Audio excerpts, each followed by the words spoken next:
مسیح کے زندہ اور جلالی نام میں سب کو اسلام۔ خدا کا شکر کرتے ہیں آج کے دن کے لیے، روشنی کے لیے، زندگی کے لیے، سلامتی کے لیے کہ خدا نے ہم سب کو زندوں کی زمین پہ زندہ رکھا ہے، کیونکہ خدا ان کے کلام میں لکھا ہے جو مجھ کو پاتا ہے وہ زندگی پاتا ہے۔ ہالےلویا۔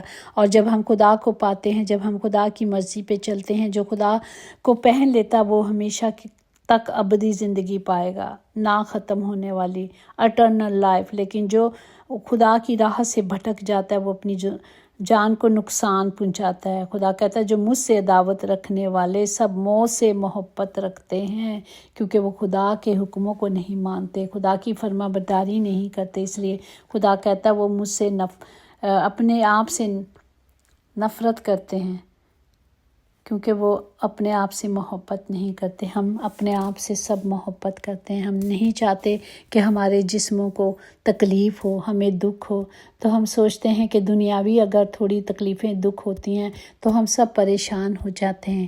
یہاں تو آنے والی زندگی جو ہمیشہ کی زندگی ہے، اس کے لیے خدا باپ ہمیں ان دکھوں سے، ان تکلیفوں سے نکالنا چاہتا ہے۔ جس طرح ہم نے دیکھا کہ خداوند نے ہمیں سکھایا، وہ راستے چل چل کے دکھائیں کہ کس طرح ہم نے بھی زندگی میں اسی طرح چلنا ہے، خاموش رہنے کے لیے کہا۔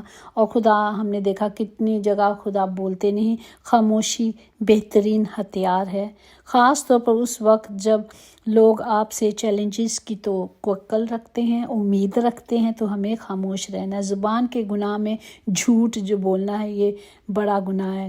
یہ ویسا نظر میں کہتے ہیں چھوٹا سا گناہ، پر یہ چھوٹا نہیں، گناہ چاہے چھوٹا ہو چاہے بڑا ہو، سزا وہی ہے۔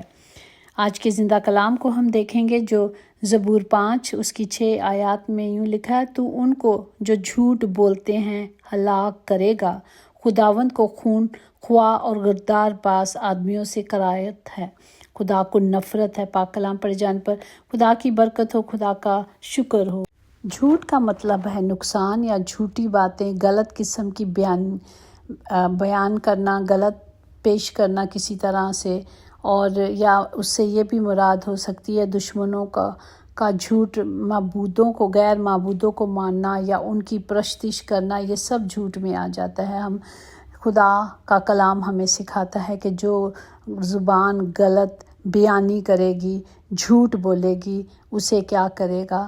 ہلاک کرے گا۔ اپنی راہ کو صاف کرنے کے لیے، کیونکہ خدا چاہتا ہے کہ صرف سچ بولا جائے، اور سچائی ہمیں کیا آزاد کرے گی۔ ہم دیکھتے ہیں کلام کے مطابق پیدائش 20 باب اس کی 2 سے 7 دیکھیں کہ ابراہیم نے اپنی بیوی سارہ کے حق میں کہا کہ وہ میری بہن ہے۔ اس نے بادشاہ کے سامنے جھوٹ کہہ دیا کہ وہ جانتا نہیں تھا کہ وہاں جہاں وہ جا رہا تھا کہ وہاں کے لوگ کیسے ہیں۔ وہ میری بیوی کو خوبصورت دیکھ کر، کیونکہ وہ بہت خوبصورت تھی، اس لیے وہ اسے دیکھ کر، خوبصورت دیکھ کے وہ مجھے مار دیں گے اور میری بیوی کو لے لیں گے۔ لیکن جب وہاں کے بادشاہ نے سارہ کو بلا لیا تو لیکن رات کو ہی خدا نے ابھی ملک کے پاس خواب میں آیا اور اس سے کہا کہ دیکھ تو اس عورت کے سبب سے جسے تو نے لیا ہے ہلاک ہوگا، کیونکہ وہ شوہر والی ہے اور اس سے صحبت نہیں کی۔ سو اس نے کہا اے خداوند، کیا تو صادق قوم کو بھی مارے گا؟ کیا اس نے خود مجھ سے نہیں کہا کہ یہ میری بہن ہے، اور وہ آپ بھی یہی کہتی ہے کہ وہ میرا بھائی ہے؟ میں نے تو اپنے سچے دل سے اور پاک ہاتھوں سے یہ کیا۔ خدا نے اسے خواب میں کہا میں جانتا ہوں کہ تو نے اپنے سچے دل سے یہ کیا، اور میں نے بھی تجھے روکنے کے لیے کہ تو میرا گناہ نہ کرے، اس لیے میں نے تجھے اس کو چھونے نہ دیا۔ اب تو اس مرد کی بیوی کو واپس کر دے، کیونکہ وہ نبی ہے اور وہ تیرے لیے دعا کرے گا اور تو جیتا رہے گا۔ پر اگر تو اسے واپس نہ دے تو جان لے کہ تو بھی اور جتنے تیرے ساتھ ہیں سب ضرور ہلاک ہوں گے۔ تو یہاں دیکھا گیا کہ ابراہیم نے جھوٹ بولا، لیکن خدا نے وہ نبی تھا، خدا کا نبی تھا، ماننے والا تھا۔ خدا نے جو گناہ کرنے جا رہا تھا بادشاہ، اسے روک دیا کہ تو اسے گناہ نہیں کرنے گا، تو مر جائے گا۔ اسی طرح خدا کا کلام ہمیں زبور سکھاتا ہے 40 کہ مبارک ہے وہ آدمی جو خداوند پر توکل کرتے ہیں اور مغرور اور درگوش دوست کی طرف مائل نہیں ہوتے، ان راہوں پر نہیں چلتے جس طرح مکاشوہ 21 باب آیت 8 میں ہے کہ اگر بزدل اور بے ایمان لوگوں اور گھلونے لوگ اور خونی لوگ اور حرام کار اور جادوگر اور بت پرستوں اور سب جھوٹوں کا حصہ آگ ہے اور گندک سے جلنے والی جھیل میں ہوگا، یہ دوسری موت ہوگی۔ اور اسی طرح زبور 55 کی 23 میں ہے کہ لیکن اے خداوند تو ان لوگوں کو ہلاک کے گڑھے میں اتارے گا اور خونی اور غدار باز اپنی آدھی عمر تک بھی جیتے نہ رہیں گے۔ اور ہم دیکھتے ہیں پہلے بہت عرصے پہلے ہم دیکھ رہے ہیں کہ کبھی کبھی کوئی مرتا تھا، عمر کے ساتھ مرتا تھا، یا سڈنلی ایکسیڈنٹ ہو جاتا تھا، یا لڑائی میں دشمنی میں مر جاتا تھا۔ لیکن آج تو موتیں اتنی ہو رہی ہیں، ینگ بچے صرف ہارٹ اٹیک کے جو بیماری بچوں کا حصہ نہیں، بڑوں کا بزرگوں کا ہے، لیکن وہ مر رہے ہیں۔ کیوں مر رہے ہیں؟ کیونکہ خدا غضبناک ہوا ہے۔ وہ کہتا ہے جس طرح ہم جانتے ہیں مکاشمہ میں کہا کہ وہ اگر جو میرے حکم کو نہیں مانیں گے تو میں ان کے چراغوں کو ان کی جگہ سے ہٹا دوں گا۔ تو اسی لیے ہمیں خدا بار بار موقع دیتا ہے، زندگی دیتا ہے، تاکہ ہم صرف خدا کے کلام کے مطابق چلیں، خدا کی پاک مرضی کو پورا کریں، ہمیشہ کی پوری عمر جو خدا نے دی ہے اس پر جئیں۔ اگر ہم خدا کے وعدے دیکھ لیں، خدا نے کہا ہے، ہم دیکھیں گے مکاشوہ 14 باب اس کی 5، 6 اور 12، 13 تک ہے۔ اور ان کے منہ سے کبھی جھوٹ نہ نکلے گا، وہ بے عیب ہیں۔ پھر میں نے ایک اور فرشتے کو آسمان کے بیچ اڑتے دیکھا، جس کے پاس زمین کے رہنے والوں کی ہر قوم، ہر قبیلہ اور اہل زبان اور امت کے سنانے کے لیے ابدی خوشخبری تھی۔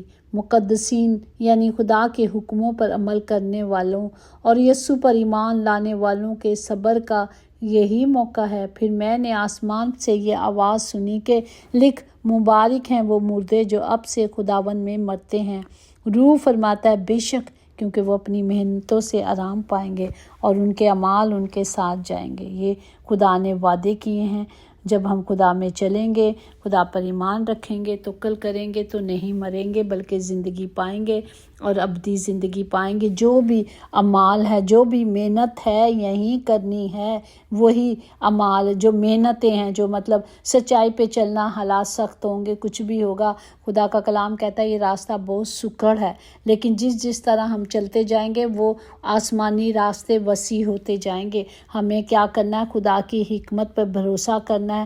اگر آپ کی حکمت کی تلاش ہے تو کلام کو پڑھیں اور خدا کے لفظوں پر بھروسہ کریں، صرف اس پر بھروسہ کرنا ہے، تاکہ خدا کے جو قول ہیں خدا کی طرف سے ہیں وہ بے تاثیر کبھی نہیں جاتے۔ جو اس نے کہہ دیا ہے، وہ وعدے جو کیے ہیں وہ پورا کرے گا۔ خدا نے سب سے وعدہ کیا۔ داؤد، اس نے کہا ہے اعمال 13 باب 34 میں کہ میں داؤد کی پاک اور سچی نعمتیں دوں گا۔ ہالےلویا، اس نے سب کچھ دینے کا وعدہ کیا، بس ہم نے کیا کرنا ہے؟ ان وعدوں کو لینا ہے۔ خدا کا آج کا کلام ہمیں سکھاتا ہے کہ چاہے حالات کیسے بھی ہوں، جھوٹ نہیں بولنا۔ جب ہم ارادہ کر لیتے ہیں نا کہ میں نے جھوٹ نہیں بولنا، صرف کر کے دیکھ لیں کہ ارادہ میں اپنے لیے کہتی ہوں کہ جس دن میں نے اقرار کر لیا باپ میں جھوٹ نہیں بولوں گی، میرے لیے کبھی بھی وہ وقت نہیں آتا، کوئی مشکل ایسی مشکل میں ایسے امتحان میں نہیں آتی کہ میں جھوٹ بولنا ہی پڑ جائے۔ میں کہتی ہوں نہیں بولنا تو نہیں بولنا، تو وہ وقت ہی نہیں لاتا۔ آپ بھی ایسا ہی کریں تاکہ خدا کا کلام، وہ کہا کہ جھوٹ بولنے والی زبان ہلاک ہوگی، تو ہمیں اپنی زبان کو قابو میں رکھنا ہے۔ آج کل ہم سیکھ رہے ہیں زبان کا کنٹرول، سب کچھ اپنے ہاتھوں میں ہونا چاہیے تاکہ ہم سب کچھ جو پاک مرضی ہے خدا کی اسے پورا کریں۔ خداوند اس کلام کے وسیلے سے ہم سب کو برکت دیں۔ آئے ہم اپنے ہاتھوں کو اٹھا کے سب کے لیے اس کلام کی قدرت کو مانگے، سب کے لیے زبان کے تالے مانگے کہ خدا کی مرضی کے مطابق چلے، وہ تالے لگ جائیں تاکہ غلط نہ بولیں، نہ غلط سنیں، نہ غلط سوچیں۔ خدا باپ سب کے لیے برکت کی دعا کرتی ہوں اور سب کو برکت دیتی ہوں۔ تمام گھروں کے خطے بھرے رہیں، کبھی کوئی کمی کمزوری نہ ہو۔ یسوع کے نام سے خدا باپ تمام بیماروں کو آپ کی حضوری میں رکھتے ہیں، چاہے کوئی بھی بیماری ہے۔ آپ نے کہا میں تیرا شافی اور میں ہی تجھے شفا دوں گا اور کوئی دے نہیں سکتا۔ ہاللیلویا، آپ نے دعویٰ کیا ہے باپ جی۔ ہم اس کلام کے وعدوں کو سب کے لیے مانگتی اور پاتی ہوں۔ آمین۔ یقیناً بھلائی اور رحمت عمر بھر ہم سب کے ساتھ رہے گی اور ہم ہمیشہ اپنے خدا کے گھر میں سکونت کریں گے۔ آمین۔ God bless you all.